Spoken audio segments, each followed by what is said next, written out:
რაღაც განსაკუთრებულ პროდუქტზე ფიქრობ, მე პირადად მახსენდება ხოლმე არტფილერების სერია, ვინაიდან ის ისეთია, ექიმი შედეგი რომ მიიღოს ექიმმა, სამი რამ არის საჭირო.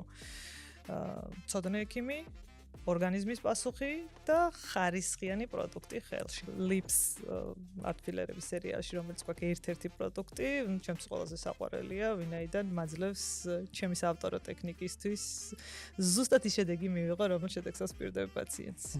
სიმართლე ვთქვა? NCTF-ის გარეშე წარმოუდგენელია კაბინეტის არსებობა, სადაც ესთეტიური პროცედურები ტარდება, ვინაიდან პროდუქტია უნივერსალური, პირველია, ვინც აიღო ეს ნიშანი იმისა, რომ მისი ინექციის გზით გამოყენება შეიძლება. ეს არის პირველი მსოფლიოში, არა თუ ევროპაში, მსოფლიოში პრეპარატი, რომლის ინექციის გზით გამოყენება შეიძლება. ფილერის შემთხვევაში ეს არის იმპლანტი. ანუ ის ცხოვრობს ჩვენთან ერთად.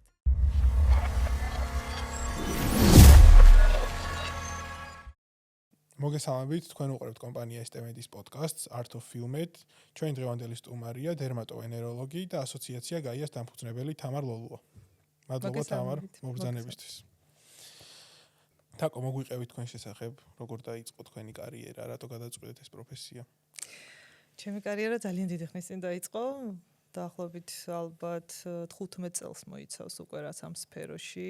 პირველი ნაბიჯები დისტრიბუციიდან დავიწყე. პირველი პრეპარატების დისტრიბუციასთან მქონდა, ასე ვთქვათ, შეხება და ძალიან დიდი ისტორია, დღეს ბევრი დრო არ დავკარგოთ ამაზე, რომ არ მოვყვეთ. პარალელურად ჩემი სამედიცინო იცით, რომ სამედიცინო უნივერსიტეტს რო დაამთავრებ, იქ არ მთავრდება სწავლა, ამას მე რეზიდენტურა მოყვება, შემდეგ უკვე დახელოვნება მოყვება და წლებთან ერთად მოხდა ჩემი ამ სფეროში, ასე ვთქვათ, ინტეგრაცია და სფეროსთან ერთად გაზრდა. ანუ სფეროც ის პერიოდში დაიბადა და აიდგა ფეხი, როცა მეც შემოვდგი პირველი ნაბიჯები ესთეტიკურ მედიცინაში. გაია როგორ დაარსდა? გაია სიმართლე ვთქვა? მე მაინტერესებს პროსტა. არა მოვიღოთ კადრიდან და ესე დუბაიში ერთ-ერთ ასოციაციის შეხვედრაზე ვიყავი და იქ რაღაც მიმდინარე პრობლემებს განიხილავდნენ და მეც უცებ გამიჩნდა იდეა, რომ რატომაც არა იყოს საქართველოშიც ასოციაცია, სადაც ასოციაცია, რომელსაც უბრალოდ არ ერქმევა ასოციაცია და რაღაც წელიწადში ერთხელ შეკრებით გამოირჩევა მხოლოდ ასოციაცია, რომელიც ფუნქციური იქნება და რომელიც იზრუნებს დარგში არსებული პრობლემების მოგვარებაზე და განვითარებაზე. ასე შეიქმნა გაია. წარმატებებს უსურვებ გაიას. მადლობა. მე მაინტერესებს როგორ ხდება ფილერის არჩევა პაციენტისთვის.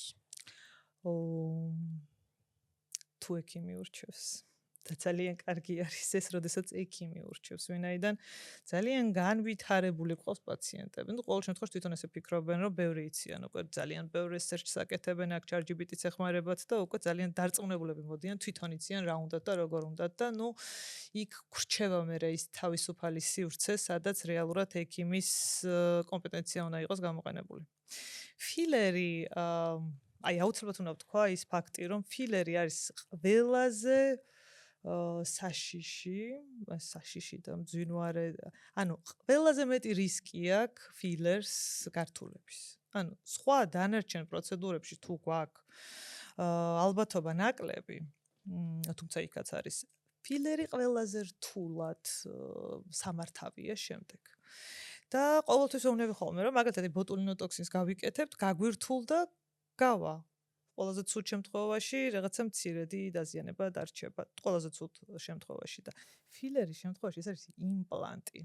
ანუ ის ცხოვრობს ჩვენთან ერთად. ის რჩება ჩვენს ორგანიზმში 8 თვე და მეტი და თან პლუს პაციენტები ითხოვენ, რომ იყოს ძალიან დიდი ხანი, ანუ გამძლეობა ქონდეს დიდი ხანი. თქვენ წარმოიდგინეთ ახლა როგორი უნდა იყოს პრეპარატი, რომ მან ჩვენთან ერთად ჩვენს ორგანიზმში იცხოვროს ამდენი ხანი და იყოს აბსოლუტურად უსაფრთხო. როგორ ვირჩევ? ნუ რა თქმა უნდა ხარისხიანი უნდა იყოს, ზონას გააჩნია, პაციენტის მოთხოვნას გააჩნია და ძალიან ბევრი თვისებების გამო, ვთქვათ, რაღაცებს ვიყენებ ჩემს პრაქტიკაში, რაღაცებს არ ვიყენებ. თუმცა ყველაზე ცუდი არის, როდესაც პაციენტი თვითონ მოდის არჩეული ფილერით. აი, მათ პრობლემებს ვაწყდები და ჯერჯერობით ვუმკლავდებით. მე ვნახოთ. ხარისხი ახსენეთ და ხარისხიანობას რა წყვეტს? რის მიხედვით არის განსაზღვრება ფილერი ხარისხიანია თუ არა?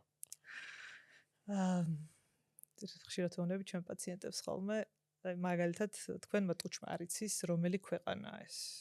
ანუ ვერ ხვდება ხო, გერმანია კაი ყოფილა, არა, ესპანეთი ჯობია, ვერ. ანუ ხარისხზე როცა საუბრობთ ჩვენ, საუბრობთ იმ ნედლის სისუფთავეზე და მის ინტეგრაციაზე ქსოვილთან.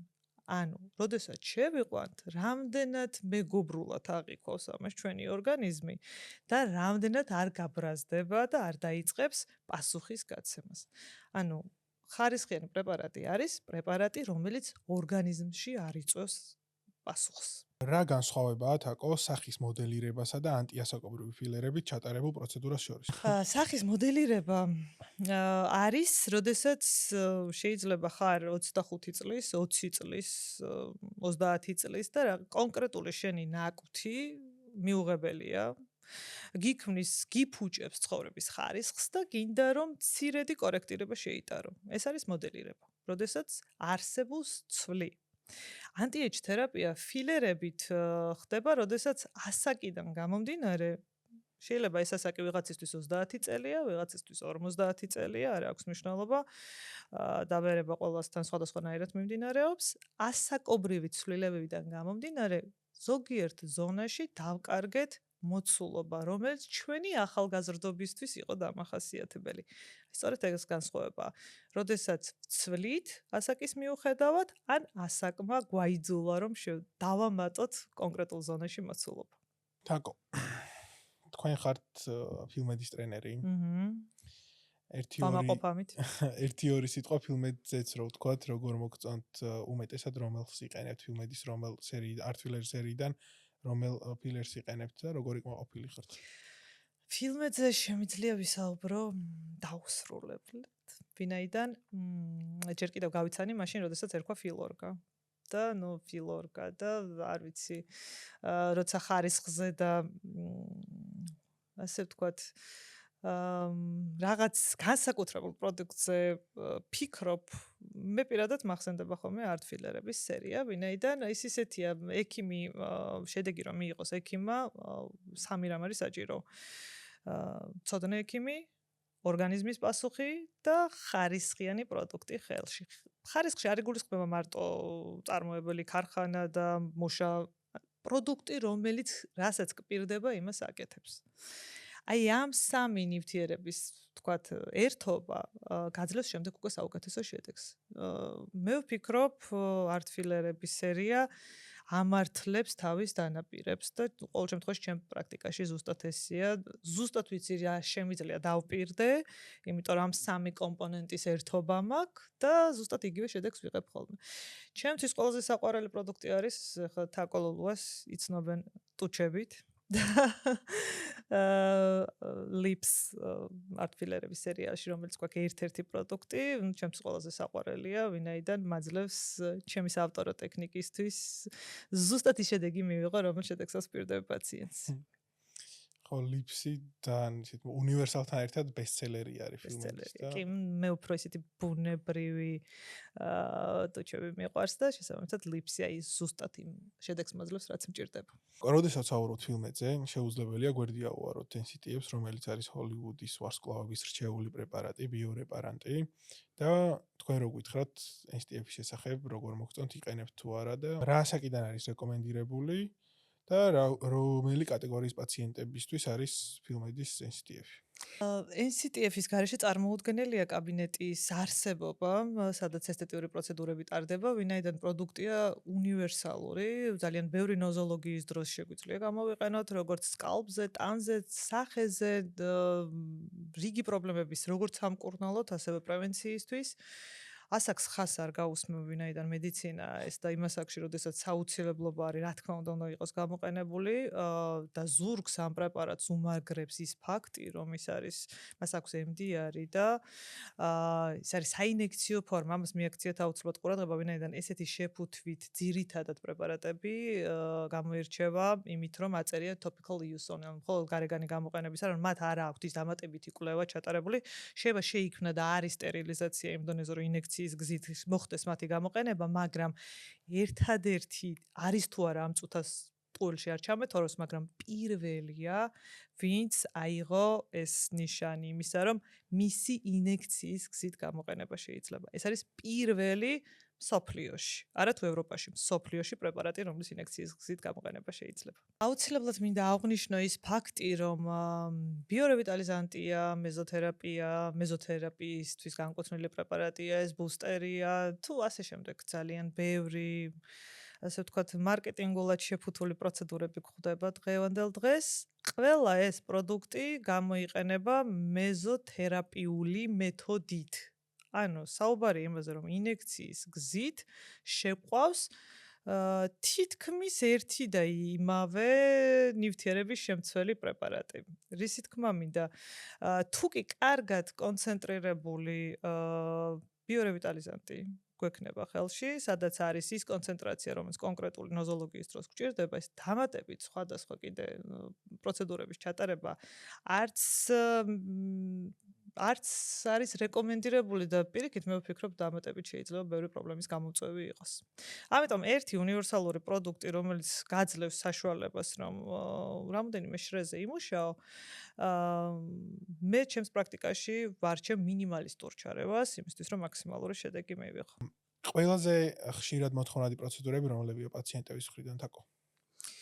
სხვათა შორის შეიცვალა მოთხოვნა. წლების წინ, როდესაც ჯერ კიდევ ახალი ფეხადგმული ვიყავი მეც, ძირითადად უფრო მოცულობებს ითხოვდნენ, ანუ ცვლილებას ითხოვდნენ, ყრიმალი იყო ძალიან, ესე ვთქვათ, მოდაში.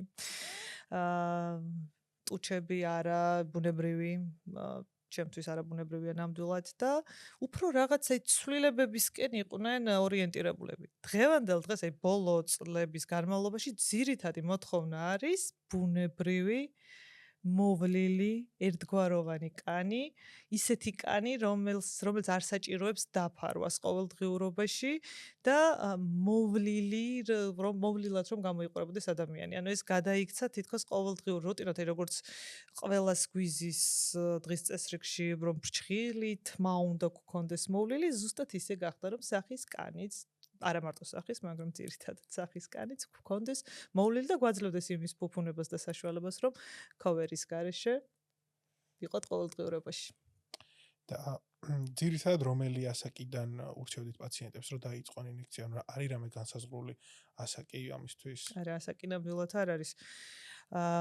ზოგადად მე მივესალმები იმ ფაქტს, რომ საკუთარ ორგანიზმს უნდა ვაცადოთ და რესურსი წინასწარ არ უნდა გამოვფიტოთ, ასე ვთქვათ. თუ კი არის ჩვენება, ეს არის შევთანხმდეთ იმას, რომ ეს არის სამედიცინო манипуляცია. თუ კი ვიძახით, რომ ექიმები ვართ, ვიძახით, რომ პაციენტები ყავს, მაშინ ეს არის სამედიცინო манипуляცია. ამიტომ თუ ჩვენება არ არის, ანუ პაციენტს თუ არ აქვს სიმშრალე, თუ არ აქვს არაერთგვაროვანი კანი, თუ არ აქვს კოლაგენის დეფიციტი, თუ არ არის რამე პრობლემა თუ არ გვიდგას დღის წესრიგში, ტყუილად რაღაცების კეთებას მე პირადად როგორც ექიმი არ მივესალმები. ამიტომ ასაკს ვერ გეტყვით.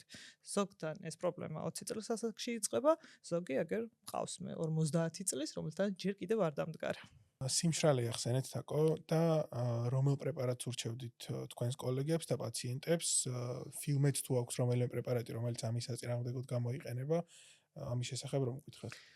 სიმშრალეზე NCTF-ს ძალიან მე პირადად ძალიან აქტიურად ვიყენებ, რა თქმა უნდა სიმშრალის ნოზოლოგია უნდა ჯერ დადგენილი იქნას რითია გამოწვეული და არის თუ არა იქ რაიმე ორგანიზმიდან წამოსული სხვა პრობლემა, მაგრამ ძირითადად რუტინულად ჩემს ყოველდღიურობაში, როდესაც აქტიურად აწუხებს პაციენტს სიმშრალე, NCTF-ი ჩემი ყოველდღიური გამოყენების პრეპარატია.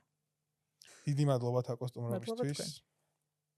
თქვენ უყურებდით STMED-ის პოდკასტს, გამოიწერეთ ჩვენი გვერდი, რომ არ გამოგრჩეთ ესეთი მნიშვნელოვანი და საინტერესო ინფორმაციები.